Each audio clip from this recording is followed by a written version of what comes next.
this video, we're going to talk about bond order, bond strength, and bond length. Also, bond energies, which will involve a little more calculation. So, we'll start with bond order because it is the easiest. Using this example here because it does have all kinds of bonds here. Bond order is very, very easy. If it is a single bond, it has a bond order of 1. If it is a double bond, it has a bond order of 2. And if it has a triple bond, it has a bond order of 3. Alright. So fractional bond orders occur in molecules with resonance structures. So if we look at this particular chemical, our nitrite ion, it is a resonance structure. It really should have a double-headed arrow here in the middle.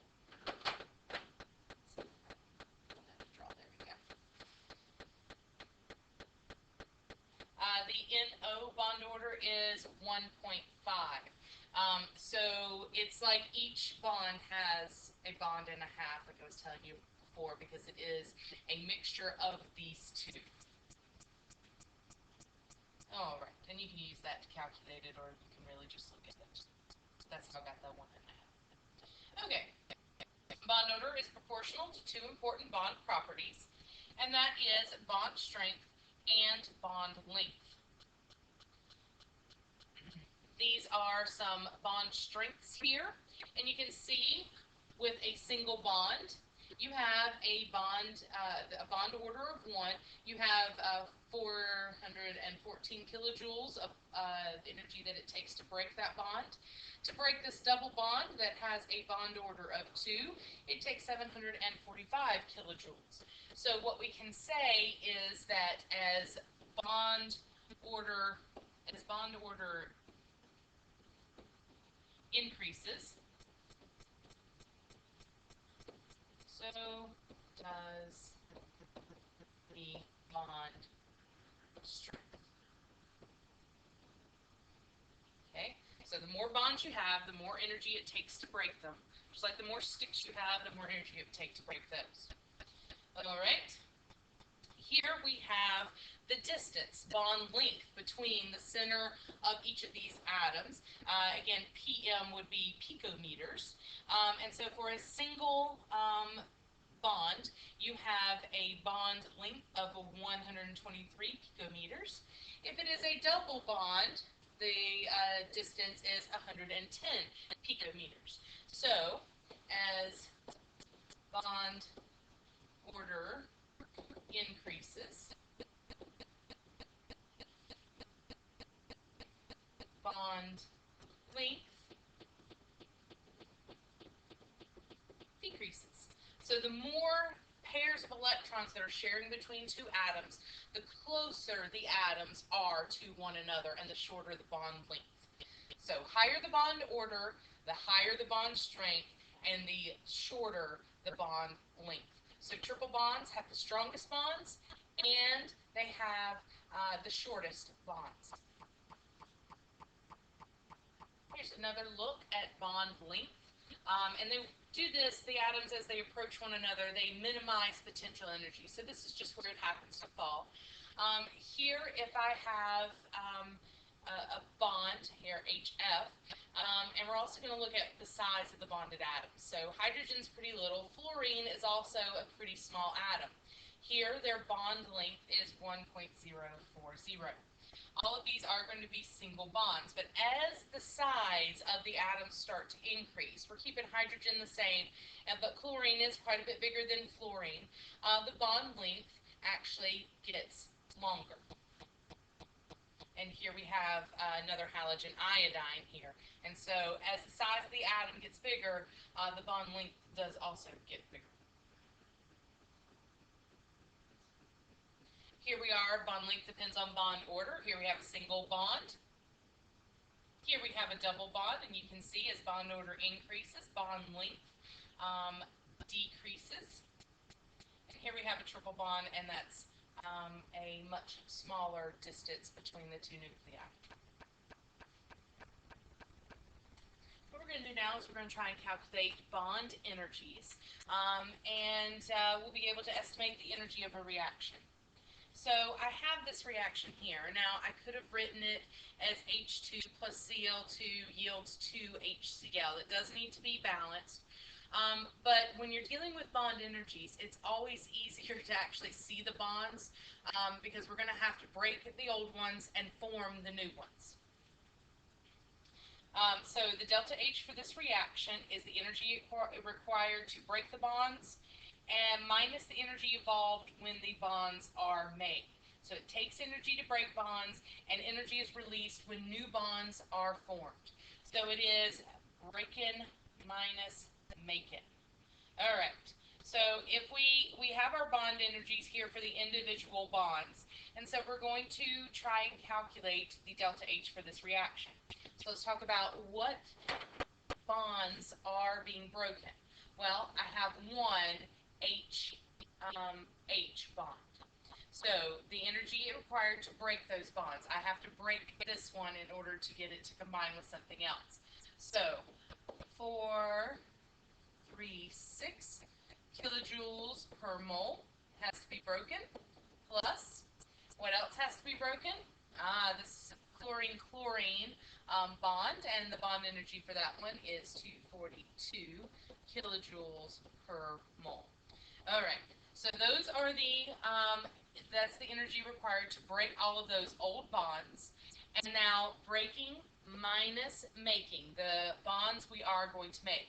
We are going to make an HCl bond, and that is 432 kilojoules per mole, but I'm actually not going to just make one of those. As indicated by the coefficient, I am going to actually make two of those. So I have to multiply that bond energy by 2, and that will give me the delta H for this reaction.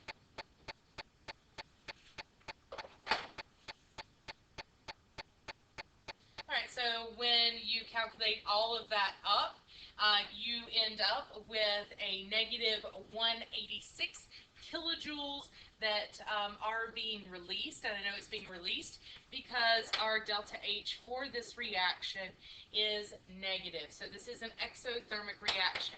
More energy was released when we made those bonds than we had to use to break the old bonds.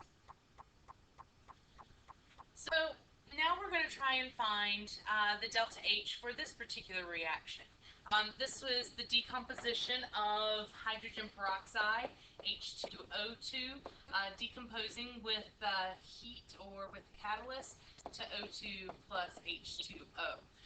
Of course, this reaction would have to be balanced, and so you end up with something that looks like this. So now we need to figure out, use our bond energies. I'm going to be using the bond energies from your book. They're on page 367 in the table there. You could always use any kind of resource there for looking these up. So, breaking. I have to break my old bonds. These are the ones that I'm going to break. So, breaking minus making, these are the ones that I'm going to have to make. All right. So, in this, I have HO bonds. I have one here and one here in just one molecule of hydrogen peroxide. So that would give me 2, but I also have to consider this coefficient here. I have 2 hydrogen peroxide molecules, so actually it is 4 HO molecules, or bonds that I have to break. The bond strength for that one is 464 from the table. For each one is 464, so I'm going to have to multiply that by 4. The other bond I have is an oxygen-oxygen bond. It is just a single bond, and I will have to take that into consideration. I just have one in each hydrogen peroxide molecule, but I do have 2 hydrogen peroxide molecules, so this is going to have to be times 2. So oxygen-oxygen single bond, it has a bond energy of 142, and so that is times 2. Now, to make the bonds, I have one oxygen-oxygen bond, double bond. that I'm going to make. And so oxygen is, double bond is 498 kilojoules per mole. I only have one of those, so that is my bond energy for that one.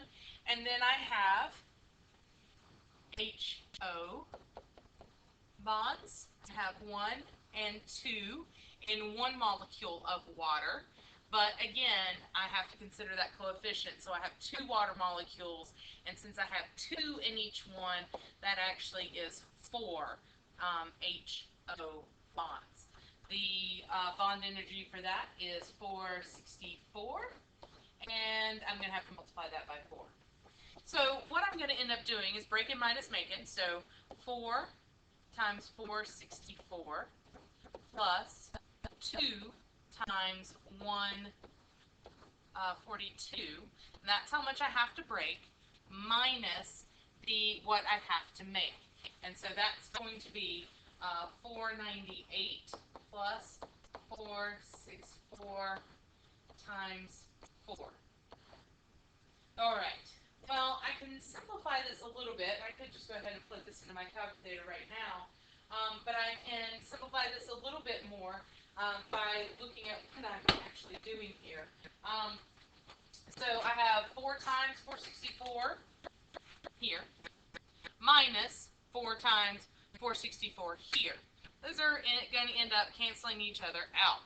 And so I end up with 2 times 142 minus 498. And so my bond energy for this one, or my delta H, this reaction, I can do better than that, is negative 214. So that means, since it is negative, we are having an exothermic reaction. This would be kilojoules of heat that's being released. If you don't believe that I can make that shortcut with them canceling out, you're welcome to plug that in, and you'll end up with the exact same answer. This is one that you can try and find the delta H of reaction for. I give you all the bond energies here. I do suggest that you kind of draw these out so you can see what the bonds are. And just to kind of translate a little bit, you've got CH2, and then that carbon is double bonded to another carbon, which is bonded to a hydrogen. That's what this is telling me. Which is bonded to another carbon, and then that carbon's bonded to 3 hydrogens. So it's going to end up looking like this for that particular compound. And I do have 2 of them. So this one is pretty complex, but if you draw those out and do breaking minus making, you should end up with the correct answer. I think what I ended up with was negative, and if you don't want to know, just pause the podcast and try and work it out. But I got negative 2,067 kilojoules as my final answer when I did breaking minus making.